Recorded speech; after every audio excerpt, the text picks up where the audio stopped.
Sa ngala ng Ama at ng Anak at ng Espiritu Santo. Amen.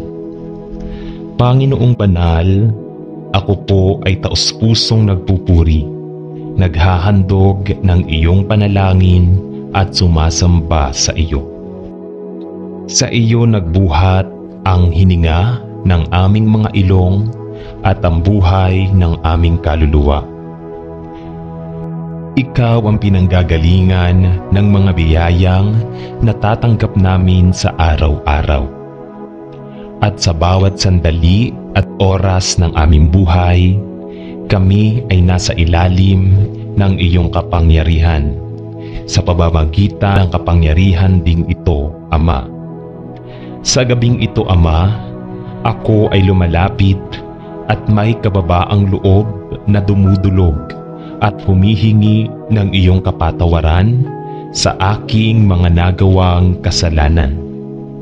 Patawad, Ama, dahil minsan ako ay nawawalan ng oras at panahon para sa iyo.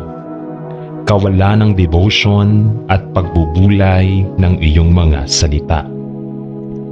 Patawad, O Diyos, dahil sa kawalan ng pagtitiwala at pag-asa, lalo na sa pananampalataya na nawawala kapag ang pagsubok ay dumarating.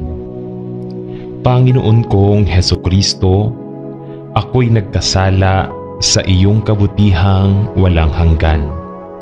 Ako'y nagsisisi ng buong puso at nagtitika na di na muling magkakasala sa tulong ng iyong mahal na grasya. Pinipilit po naming maging malakas sa araw-araw upang mapaglabanan ang mga kaway ng kamay ng kasamaan. Patawarin mo po kami sa paminsan-minsang pagtalikod namin sa iyong mga kautusan. Humihingi po kami ng kapatawaran sa iyong harapan sa mga nagagawa naming kasinungalingan ng aming dila. Patawad po sa pagkakaroon ng maruming pag-iisip at puso. Hinihiling namin na hipuin mo kami ngayon, sapagkat kung kami ay iyong nilikha mula sa kawalan, nakatitiyak kami na lilikhain mo kaming muli. Puspusin mo kami ng iyong banal na espiritu, upang sa pamamagitan nyo kami ay gumaling. Tanggalin mo ang lahat ng bagay na hindi nararapat na mapas sa amin.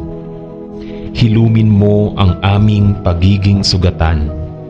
Durugin mo at tunawin ang anumang bagay na walang pakinabang sa aming katawan. Buksan mo ang aming mga baradong ugat at muli mong ayusin ang mga nasirang bahagi nito na nakapagpahinto ng malayong pagdaloy ng aming dugo. Tanggalin mo ang lahat ng pamamaga sa aming katawan at ang lahat ng impeksyon. Hayaan mong dumaloy sa aming buong katawan ang init ng iyong mapagpagaling na pagmamahal. Palusugin mo ang lahat ng aming katawan upang magamit namin ang mga ito nang naayon sa iyong pagkakalikha. Panginoon, nananalangin po kami ngayon sa inyo para sa agad na kagalingan. Kayo lamang po ang makatutulong sa amin at kayo lamang po ang siyang makakapagpapagaan ng aming mabigat na dinadala.